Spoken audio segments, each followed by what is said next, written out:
का प्रस्ताव सनातन धर्म संसद 27 जनवरी 2025 महाकुंभ प्रयागराज।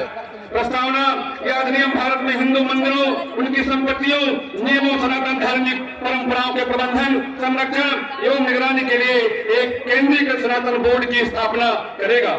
इसका प्रमुख उद्देश्य सनातन धर्म और इसकी सांस्कृतिक धरोहर को संरक्षित करते हुए मंदिर संसाधनों के प्रबंधन में पारदर्शिता और जिम्मेदारी का सुनिश्चित ये करने के लिए गठन इसका किया जा रहा है। संक्षिप्त शीर्षक है इस अधिनियम को सनातन हिंदू बोर्ड अधिनियम 20 कहा जाएगा। दूसरा विस्तार, यह अधिनियम संपूर्ण भारत, इसमें सभी राज्य, संघ राज्य, क्षेत्र शामिल होंगे और ये पूरे भारत को धार्मिक रूप से इसमें समाहित करेगा। प्रारंभ 3, यह अधिनियम उस तिथि से लागू होगा जिसे केंद्र सरकार राज्य पत्र में अधिसूचना द्वारा इसकी नियुक्ति करेगा। सनातन हिंदू बोर्ड का गठन सनातन हिंदू बोर्ड एक स्वतंत्र निकाय के रूप में स्थापित किया जाएगा जो हिंदू मंदिरों, उनकी संपत्तियों और उनकी निधियों की देखरेख के लिए उत्तरदायी होगा। सनातन बोर्ड मंदिरों में वैदिक सनातन पूजा पद्धति, सनातन परंपराओं, सनातन हिंदुओं के धार्मिक अधिकारों की सुरक्षा सुनिश्चित करेगा। इसमें वही व्यक्ति सम्मिलित किए जाएंगे जो हिंदुत्व के लिए पूर्ण रूप से समर्पित होंगे। चारों पूज्य शंकराचार्य, सुदूर दक्षिण में श्रृंगेरी पीठ, उत्तर में ज्योतिष पीठ और पुरी पीठ और गुजरात में हमारी द्वारका शारदा पीठ के पूज्य शंकराचार्यों को प्रमुख संरक्षक इसका नियुक्त किया जाएगा। उनके संरक्षण में हम सभी लोग जो पूज्य हमारे शंकर परंपरा के आचार्य हैं, चारों शंकराचार्य, उनके नेतृत्व में ये आगे बढ़ेगा। केंद्रीय अध्यक्ष मंडल सदस्यों के साथ सनातन बोर्ड के अध्यक्ष मंडल का गठन किया जाएगा। इसमें निम्न सदस्य होंगे। सदस्य चारों संप्रदाय के जगत गुरु, दो जगत गुरु आज यहाँ पे उपस्थित है और 4 पूज्य शंकराचार्यों के प्रतिनिधि के रूप में यहाँ पे महामंडलेश्वर संत जन यहाँ उपस्थित है। इसलिए इसमें 13 अखाड़े चूना, आवाहन, अग्नि, अटल, आनंद, महादेवानी, दिगंबर, निर्मोही, उदासीन, दयाल, पुराना और निर्मल, ये 7 अखाड़े के जो अध्यक्ष हैं आचार्य महामंडलेश्वर, उनको भी सदस्य के रूप में इसमें नामित किया जाएगा। तो 13 अखाड़े के 13 आचार्य, 4 जगत गुरु शंकराचार्य और 4 संप्रदायों के 4 जगत गुरु जो वैष्णवाचार्य हैं, वो इसमें सदस्य के रूप में नामित किए जाएंगे। प्रमुख संत जो भारत के कोने कोने से लाखों लाखों लोग जिनको सुनते हैं, जिनको फॉलो करते हैं, ऐसे पूज्य कथावाचक, ऐसे हमारे विभिन्न प्रांतों से एक सदस्य रखा जाएगा जो प्रमुख कथाकार हैं और जो संत जन धर्माचार्य हैं, उनको भी इसमें समाहित किया जाएगा। जो सहयोगी मंडल होगा, देश में हिंदुओं के लिए कार्य करने वाले जो सबसे बड़े हिंदू संगठनों के प्रतिनिधि, जो सामाजिक हिंदुओं को समन्वित करते हैं, हिंदुओं के जागरण में जिनका भारी योगदान है, ऐसे 2 बड़े संगठनों के अध्यक्षों को भी इसमें सदस्य के रूप में शामिल किया जाएगा।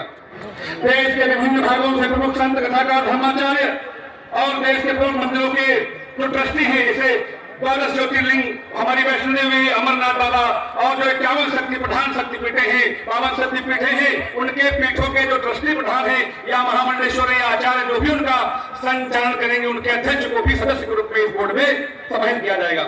जो बड़ी गौशालाओं का संचालन करते हैं, जहाँ लाखों गौ माता निश्चित होकर के आनंद करती है, उनके प्रमुखों को भी सदस्य के रूप में इसमें शामिल किया जाएगा। गुरुकुल शिक्षा पद्धति क्षेत्र से जुड़े एक व्यक्ति को इसमें शामिल किया जाएगा।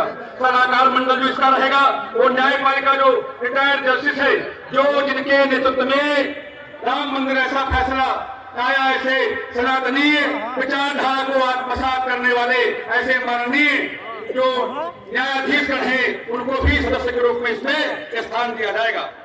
उच्च पद सेवा निमित्त जो IAS IPS जो कुशल भारत सरकार में जिनका प्रबंधन में राष्ट्र सांस्कृतिक रूप से आगे बढ़ रहा है, ऐसे माननीय अधिकारियों को भी बतौर सदस्य इसमें शामिल किया जाएगा।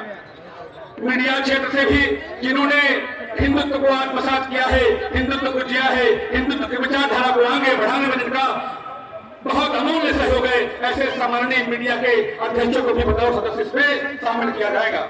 जो बड़े शिक्षाविद हैं, उनको भी इसमें शामिल किया जाएगा। सामाजिक क्षेत्र संगठन से जुड़े हुए लोगों को भी इसमें, उनको भी एक सदस्य शामिल किया जाएगा। इसके अतिरिक्त अध्यक्ष मंडल द्वारा आवश्यकता अनुसार केंद्रीय स्तर पर अन्य सदस्य भी जोड़े अथवा हटाए जा सकते हैं। ये तय करेगा पूरे शंकराचार्य बैठ के तय करेंगे कि किसको आगे इसमें और दायित्व बढ़ाया जाए और किसको सेवा निवृत्त दी जाए। इसलिए जो धार्मिक मर्यादा में रहेगा, क्योंकि कई बार हम लोग भी बहुत, जैसे हमारे यहाँ कभी किसी को बना दिया गया, हम नाम नहीं लूंगा उसका, ये ठीक नहीं हुआ है, तो विचार होगा कि किसको बनाया जाए महामंडलेश्वर, किसको नहीं बनाया जाए, ये ठीक नहीं हो रहा है जो हो रहा है इस समय।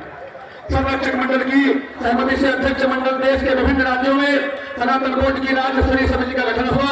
इसका कार्य सनातन बोर्ड के उद्देश्यों को पूर्ण करना होगा। मंदिर निधि और संपत्ति, ये बड़ी बात है, इसको अगर हम लोग समेट ले गए तो सब हम जंग जीत जाएंगे। सनातन बोर्ड के अंतर्गत एक विशेष समिति का गठन किया जाएगा जो मंदिरों के निधियों का, उसका प्रबंधन, आवंटन और वितरण का कार्य करेगी। इसमें बहुत ज्यादा हम लोग सावधानी बरतेंगे, निसंदेह हमारी हजारों साल की यात्रा आगे हम बढ़ा पाएंगे। मंदिर निधियों का प्रबंधन कैसे होगा? केंद्रीय निधि प्रबंधन, सभी मंदिरों के निधियों का प्रबंधन केंद्रीय रूप में बोर्ड द्वारा एक इसको खाते के माध्यम से किया जाएगा, बहुत पारदर्शी तरीके से। जो देवकीनंदन जी का इच्छा है कि एक एक आपके द्वारा दिया गया सहयोग उस बोर्ड में पूरे भारत में गौशाला, धर्मशाला, यज्ञशाला की परंपरा को जैसे कुंभ में देखने को मिल रहा है, सुबह से लोग बुला बुला के हाथ जोड़ के लोग एक दूसरे को सत्कार सम्मान भोजन दे रहे, यही पूरे देश में हो। एक छोटा देश मान लीजिए कुंभ को, यही प्रारूप पूरे देश में लागू होगा। जिन मंदिरों के पास पर्याप्त धनराशि नहीं है, उन मंदिरों को भी सनातन बोर्ड आर्थिक और दिया बत्ती भोग के लिए 60 बत्ती, 30 बत्ती सुबह की घी की बोरी हुई और भोग उन विभिन्न मंदिरों को जो आर्थिक रूप से बहुत कमजोर मंदिर हैं, उनको सनातन बोर्ड दैनिक दिया बत्ती पूजा भोग आरती के लिए धन की व्यवस्था कराएगा। मंदिर निधि दान आदि जो जिनको आवश्यकता है, सनातनी परिवारों को भी शिक्षा से लेकर के उनके संपूर्ण व्यक्तित्व के विकास के लिए ये सनातनी बोर्ड सहयोग प्रदान करेगा। जो आर्थिक रूप से परिवार हमारे भाई बहन अत्यंत विपन्न है, उनको कैसे हम लोग मुख्य धारा में लाए, इसके लिए गंभीर चिंता इस पूरे जो प्रारूप इसमें चिंता व्यक्त की गई है, उनके आर्थिक संपोषण का दायित्व भी सनातन बोर्ड उठाएगा। इस अधिनियम के तहत हम सभी लोग निसंदेह कह सकते हैं कि पूरे भारत में